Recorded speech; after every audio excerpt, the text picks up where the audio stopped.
Gĩkĩ nĩ Baite TV, ũthongi bwetu.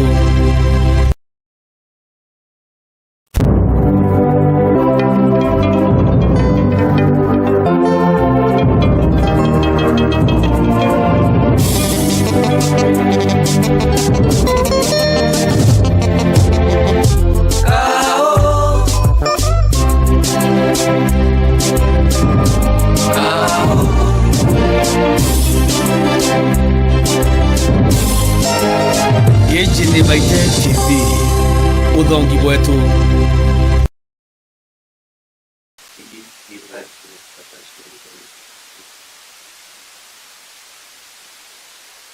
Is there no impression? What has been happening to pressure your blood?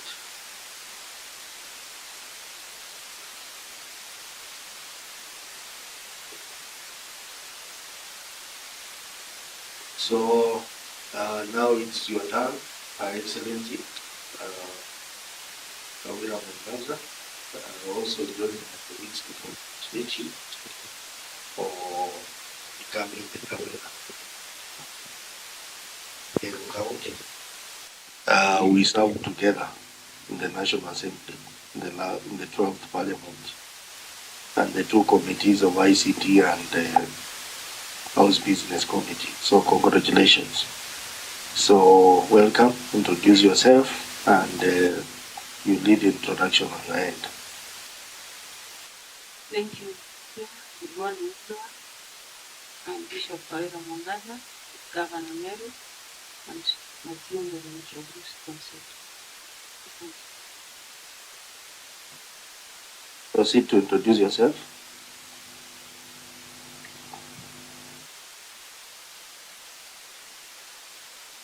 Morning, my name is Monica Kabono, CC Finance, Meru Town. Morning, my name is Mugari Patrick, in charge of Ministry and Administration.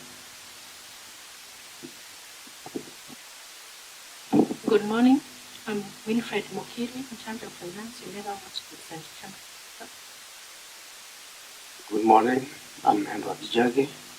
I'm the General Manager in Megawatt Sanitation Company. Good morning, I'm Rokas Miruri, General Manager, Megawatt and Sewerage Services. Good morning. Navigate water and sewerage.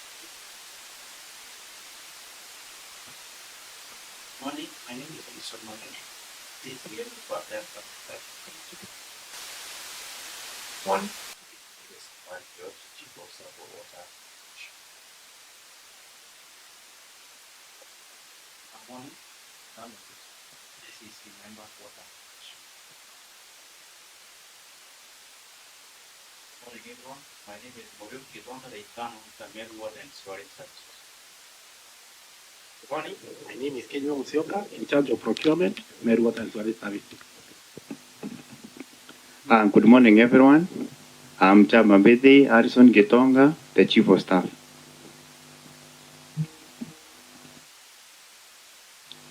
Good morning, my name is Rosalind Gaki, the Director of Communications.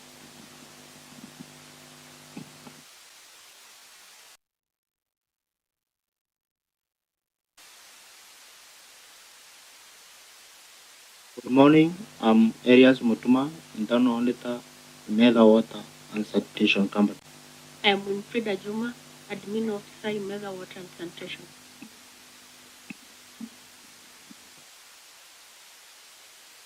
Everyone, I'm Miriam, PA Governor. Good morning, Nefat Kinywa, Director External Linkages.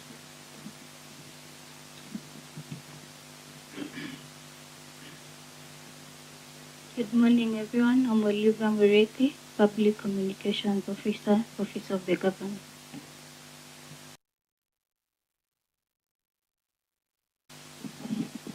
Good morning, I'm James Kitonga, Communication Officer, Office of the Governor.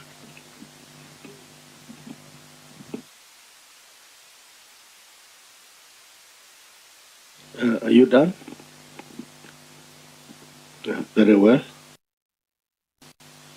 Honorable members, The next item is the adoption of the agenda. I will kindly request one member to propose and another one to second. Good Chair, I propose the agenda. I second, Chair. Very well. Honorable members, the third item in the agenda is administration of oath and the tabling of documents. And in this case, I will ask the governor to perform this rite, assisted by our clerks.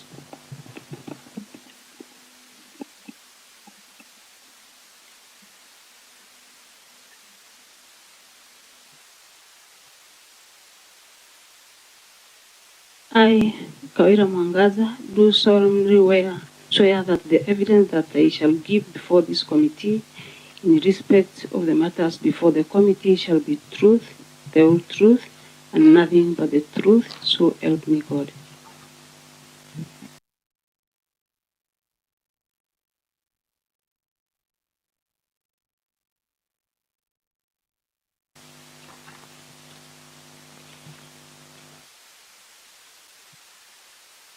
Proceed to table the documents.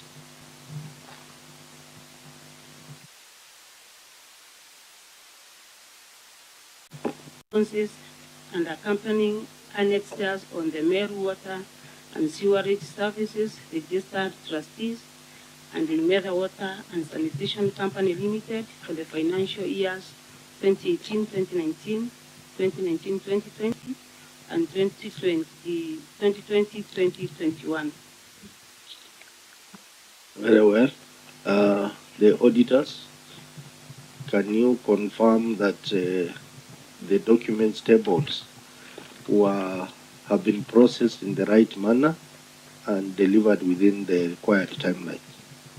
And thank you, Chair. I wish to confirm that the documents were delivered to our regional office in Embu on 27th June 2023. And we had a discussion with the So you are satisfied with the documents? Yes. Very well. The clerk? Yes, Chair, I confirm we received within the timelines set by the committee. Very well. Honorable members, we now proceed to agenda number 4, which is a meeting with Meru County Executive to consider the Auditor General's report on the financial statements of Meru Water and Sewerage Services registered trustees and Imetha Water and Sanitation Company Limited for the financial years 2018-2019, 2019-2020, and 2020-2021. It is contained in Committee Report number 64 of 2023.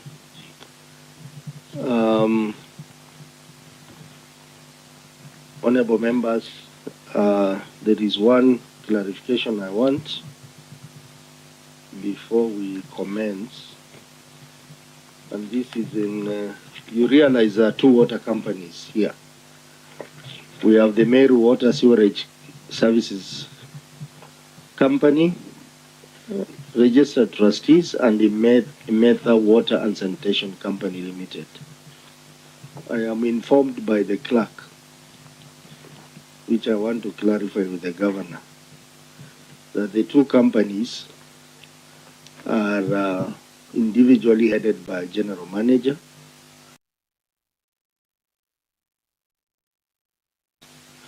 I don't know whether the CEO is here, the chief executive, who is supposed to be in charge of the two companies.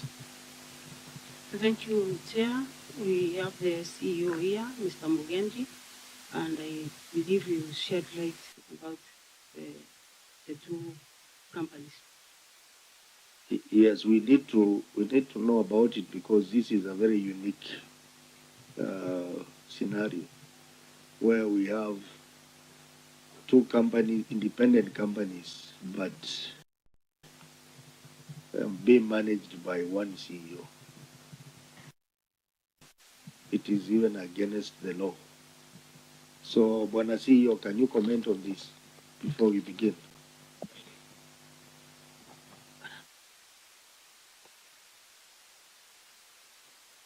Okay, thank you, Chairman.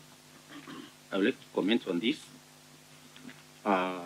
whereby I want to say that in the year 2014, the Meru County Assembly enacted an act whereby they want to come up with a corporation for the purpose of effective service delivery in the county. They come up with the act whereby the two companies, that is the Meda Water and the MEWAS, are supposed to be the successor of the corporation. In view to that, this was done in the year 2014, but it was really implemented from the year 2017. That is where it took place. But may say the two companies operate independently. The MEDA operates its own accounts, MEWAS operates its own accounts, and if they are being audited separately. So that is why we have the two entities here, the books of account for the two entities. Thank you, Chairman. So which company are you heading? The corporation? I'm overseeing the operations for the two companies, that is the Meda Water and the MEWAS. Under what? Under the Meru County Urban Water Corporation, which was incorporated by the Meru County Act in the year 2014.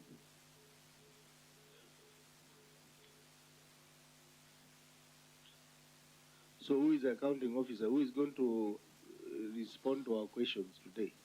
Is it you or the general managers? In that, Chairman, thank you for that. I have the two managers here because they oversee the operation of I have the general manager for the MEDA, I am the general manager for the MEWAS. So, and also me. So we are going to assist one another in answering the question because we take the responsibility for the running operation of the company. Thank you, Chairman. Honorable members, this is a very unique scenario. I will open the floor because, I mean, we need to be very clear who is the accounting officer in this case, as per the law. Senator Kisan. Chairman, it looks like there are three entities here. We have the Meda Water and we have Meru. Maybe the auditors will tell us. And then we have the corporation. Who are the employees of the corporation? And the CEO, who is paying his salary? I don't know. I mean, the salary of the CEO is paid by who? And who are the employees of the corporation? And who is paying also for them for those employees of the corporation? Because from where I sit, then the companies actually are technically run by the general managers. The general manager for each of them, I believe, should be the accounting officers. And the CEO of this corporation looks like it's like a board. So I don't know. There's confusion here. The auditors also will tell us when they went to audit, who did they audit? Who was answering the questions? Who gave them the books? Yeah, was it? And then also, the two water companies, do they have board separately or it's one board under the corporation? It's very unique. There are quite a number of issues here. Even the board. How many boards do you have? Do you have a single board under the corporation? Or you have individual board? Or you have three boards for the corporation and for the two companies? Yeah. So I think let's get a comment from our legal officer in line with the Water Act 2016. Yes, and through the chair, maybe just in line with what has been mentioned, the Meru County Water and Sanitation Services Act establishes a corporation which is supposed to be the successor of the two companies, which is now what has a CEO. And there is only one board established under that particular law, according to Section 11 of the Meru County. So you mean the two companies are supposed to merge into the corporation? Into the corporation, yes, according to the Meru County Water and Sanitation Services Act. By the Assembly. Auditors, please, your comment. Have you audited the corporation as well? Thank you, Chair. I'll ask my colleague to assist in that question. Thank you, Chair. No, we have not audited the books of the corporation, as we have not seen any. Thank you. Well, Mr. CEO, through the governor, when was the corporation incorporated? Thank you, Chairman. The act came in force from the year 2014, but the corporation was operating in the year 2017. It started operating in the year 2017, whereby, up to date, we are on the progress of seeing that the corporation is in shape by having maybe the two companies dissolved and maybe having one company through the corporation. So you have been running since 2017? Thank you, Chairman.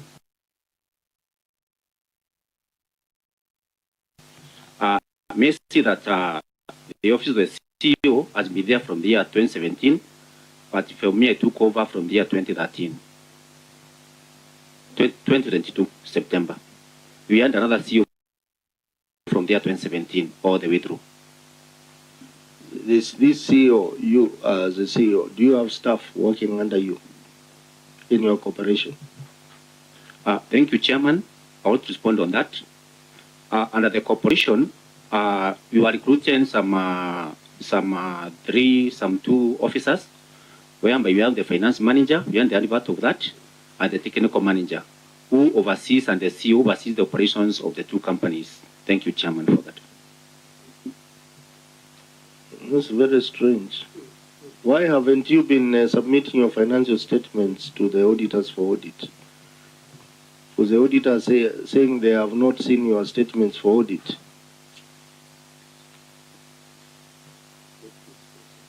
Who is paying you? Is it the county government or the two water companies? On Chairman, I want to say the two water companies. And why have you not been submitting your statements for audit?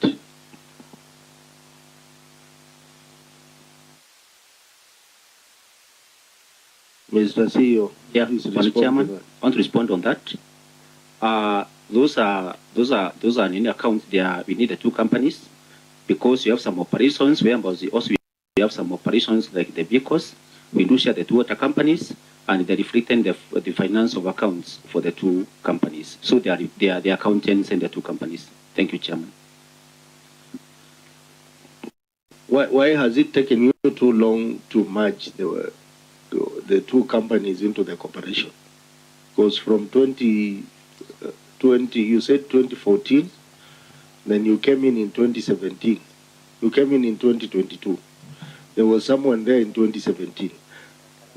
I want you to explain why it has taken long to merge the two companies into the corporation.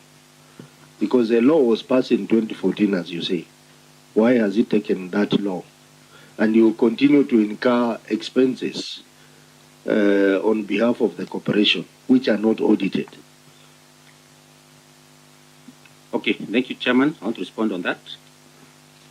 May I say that we have been writing with the WhatsApp on the way forward that we can have the corporation in force. But recently, we have the Water Act 2016, the national, which came later from the 2014, that we need to align we need to align our Water Act for the county so that it can align as per the national, the year 2016. So, Chairman, I want to say this. What we are doing right now, we are liaising with the WASLEP, and also we have a budget through the county government of Meru to amend the act that now it can enforce as per the WASLEP's 2016 regulations.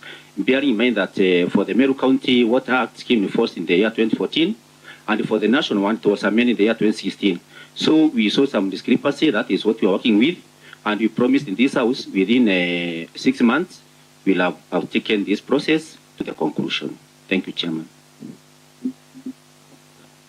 You know, When I see you, I expected you will just explain bit by bit, so that we don't appear like I'm cross-examining you, because you are leaving a lot of issues hanging up there.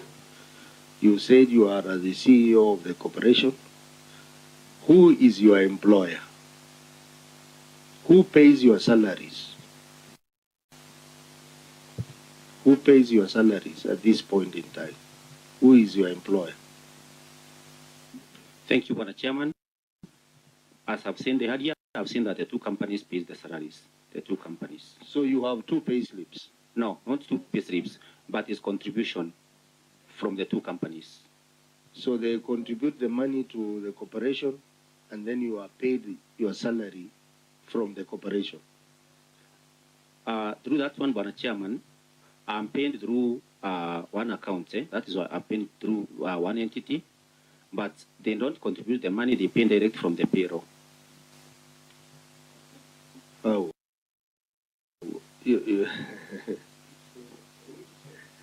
Okay, Governor, can you comment on this Chair, before I ask the auditors to come in? yes, I would humbly request our chief officer and also our legal person at least to comment so that we can be the same picture. Legal officer?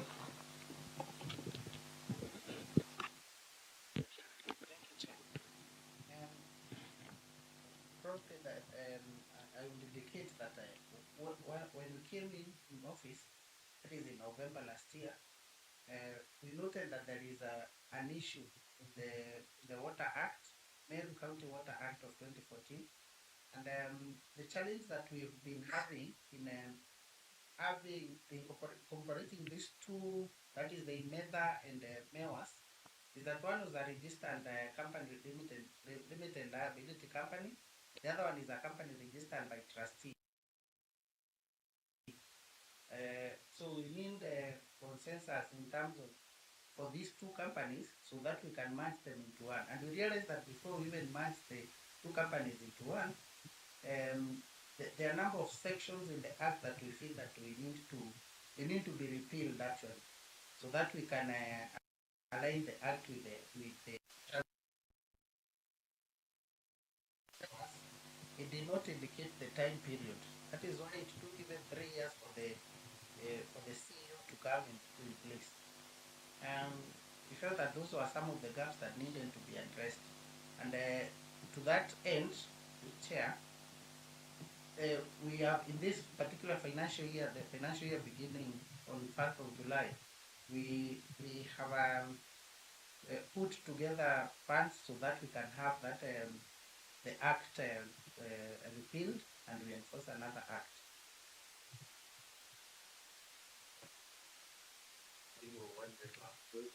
Please introduce yourself. Thank you very much, Chair. Your Excellency, good morning. My name is Karam.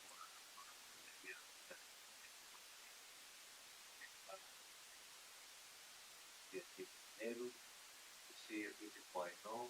You are Kiwa Burungu. I used to work with her at Kameme. I used to read Queens. She used to read Janelle with the welcome.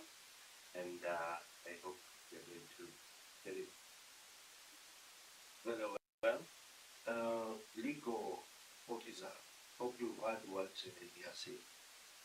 Can you comment on that?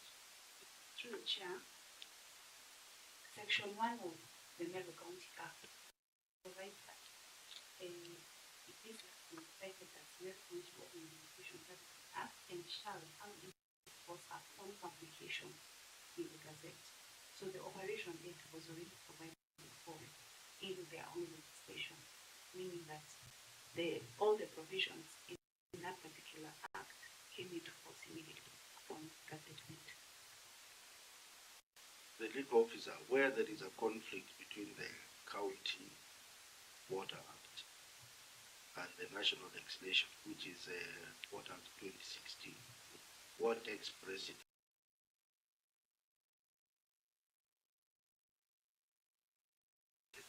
Of course, the national legislation takes precedence.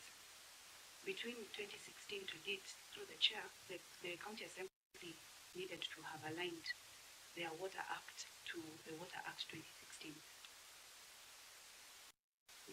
Yeah. Okay. So the corporation,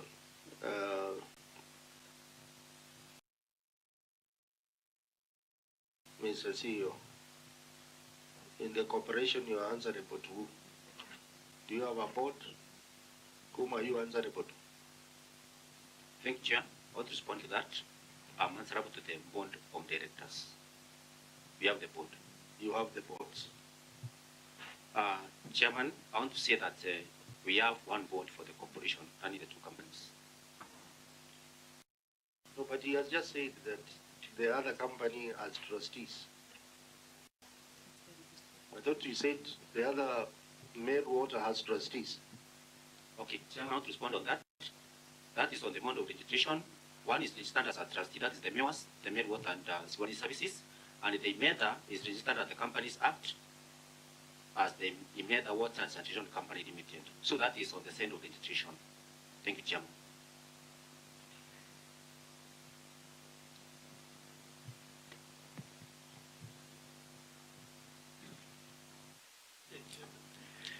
Chair, maybe the CEO has some challenges there in explaining. The thing is, maybe that is something for the governor to make a decision later on if he's competent to do that job.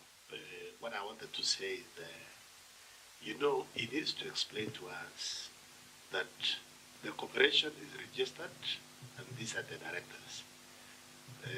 Meru Water and Sanitation Company is registered as a limited company, or a trustee. Are there trustees who are in the CR12 or whatever for this particular company? Then the other company is registered as a limited company. Who are the directors? Then from there now, tell us. You said the board. How many board members do you have for the corporation? There's a lot of confusion. I believe later on, Chair, we are going to make recommendations. So now they need to run properly because there's a lot of confusion.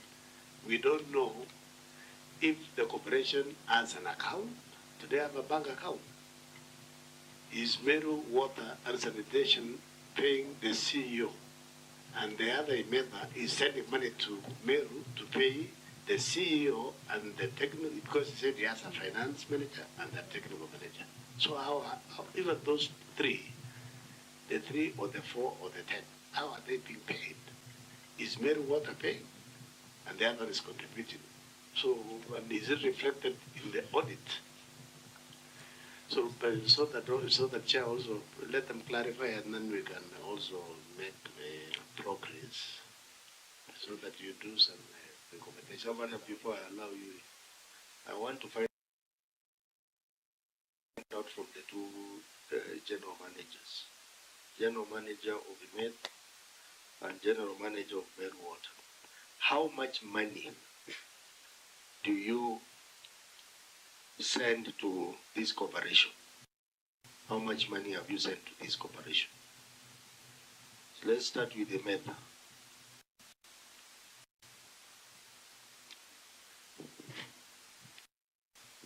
Thank you, Chair.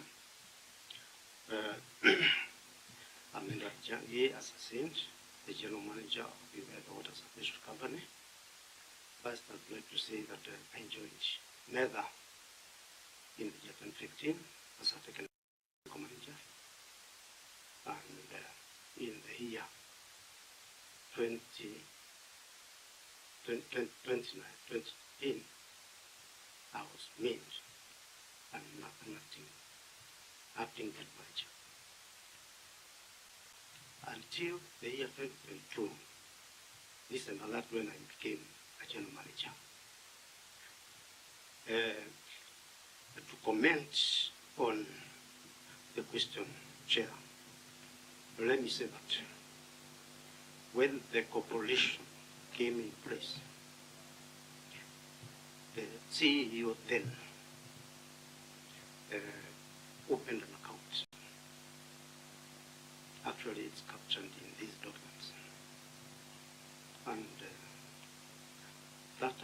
was supposed to be for the corporation. But later that was quashed due to the audit query. And since then, there's no money sent to that account. Thank you. How much money had you sent before the quashing? It was 50,000 Kenya shillings. Okay, Meru Water. Thank you, Chair. I said my name is Robert Oble, General Manager MEWAS. As just as Mr. Jagger has alluded, there was an account that was opened by the corporation, but it didn't take shape. We didn't continue using that account because of audit queries. And I can say that as for MEWAS, we are not deposited any money from Meru. That is from Meru Water and Sewage Services. Thank you. You see, now you're contradicting yourself, because he has said that his salary is paid through your contribution. And you are saying you are no longer sending money to that account. So how are you paying his salary?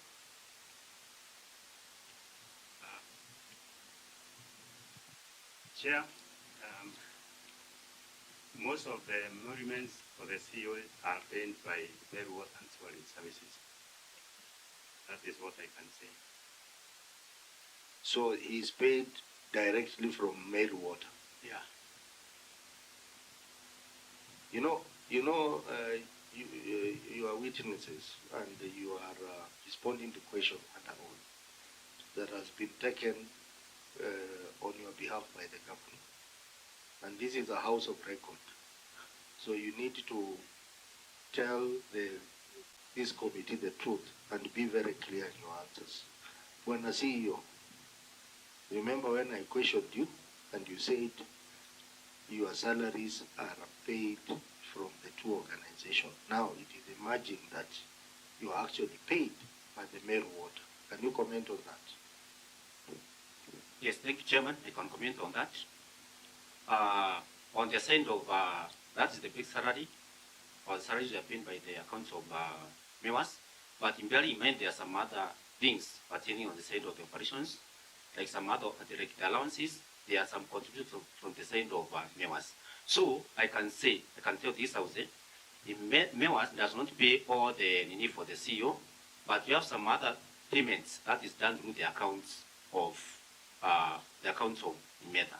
So that is why I've said is somehow a contributory, because if this one pays the salaries, there are some other things like the travel which are paid by the META. Thank you, Chairman. And you can certain that one even from the records. Have you received any money from the county government directly? No, Chairman. Before I come to the governor, Bwana CC Water, have you taken time to acquaint yourself to the PFF Act, particularly Section 180?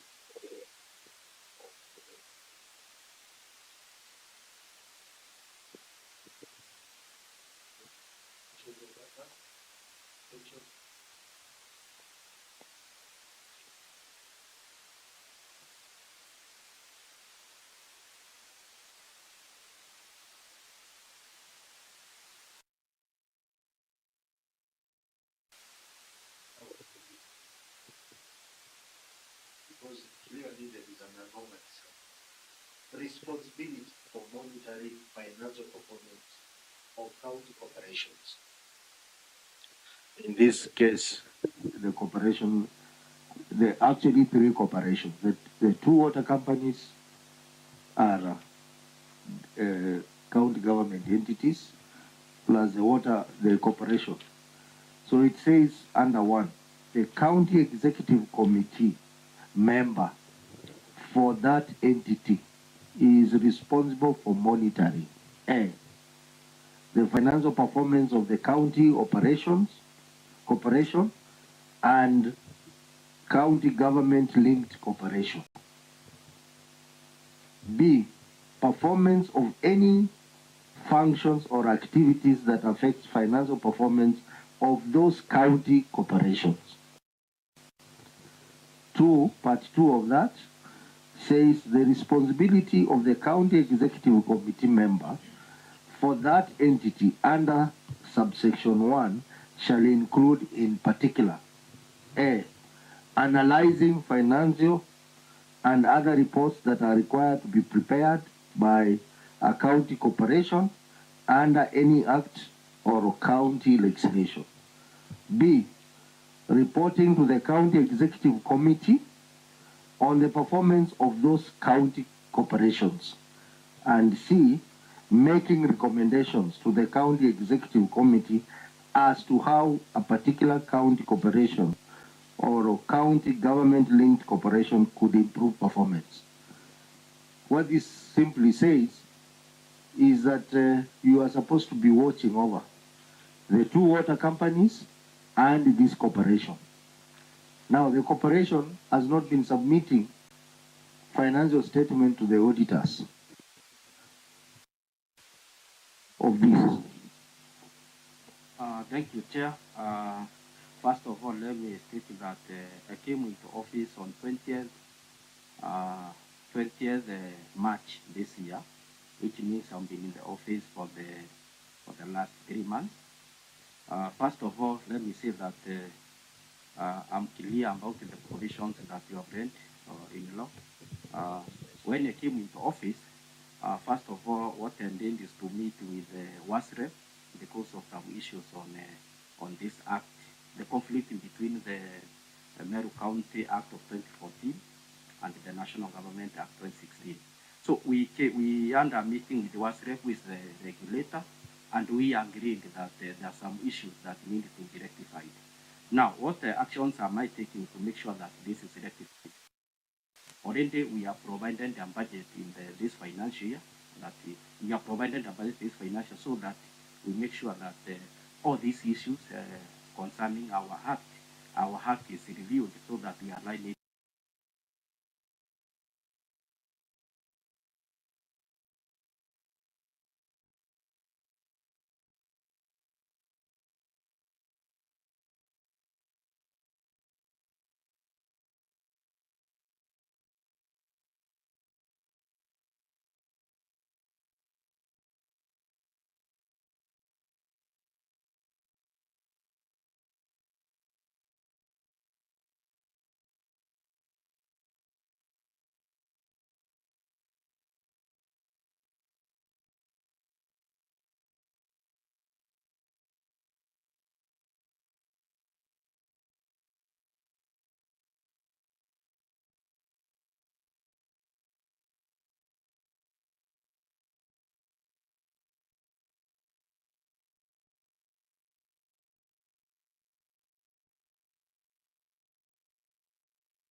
The MDs of those water companies, without probably hurting their feelings, if I can say that. But having been a CEC before in a county called Kiambu County, that is my home, I've interacted very well with water companies. And water companies, in most cases, Chair, and we have said here 1,000 times, they do whatever they do in isolation without necessarily involving the county executive or the CEOs or the CECs. And I'm telling you, probably, if we ask for that minute for that meeting, maybe there's none. So, that is my thinking. I'm just speaking my mind. So to help the Meru County Chair, we need to do what we have done before. Because there is a problem already. Because you have a corporation, then you have 2 companies, then they are not merging, then there is an act that needs to be repealed. So there is a problem. And even if we ask the CEC, I believe his hands are tied That one I can tell you for sure. I believe his hands are tied. By who? The MDs of these water companies. So I think as a committee at the back of our mind as we look into all these queries, Chair, we should be thinking on how to help the people of Meru so that they can get the services that are required. Because as I always say, it is the governor who took an oath here. It's the governor who is answering questions of water companies, probably that she does not have direct access. So we need now to, as a committee, we bring that linkage.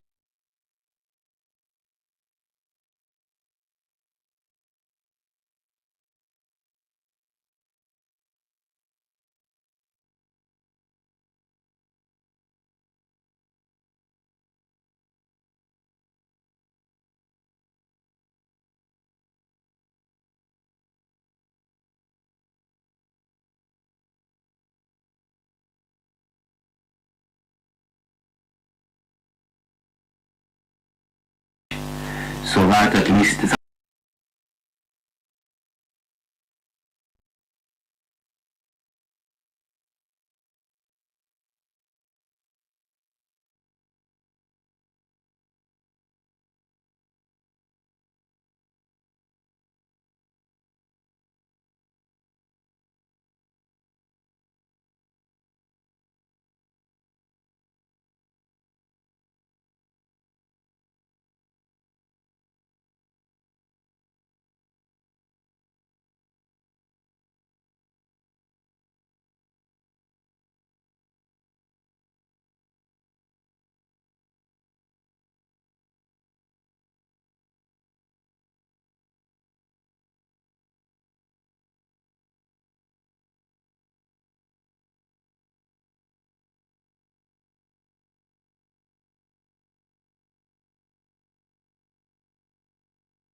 Gece ni Baite TV.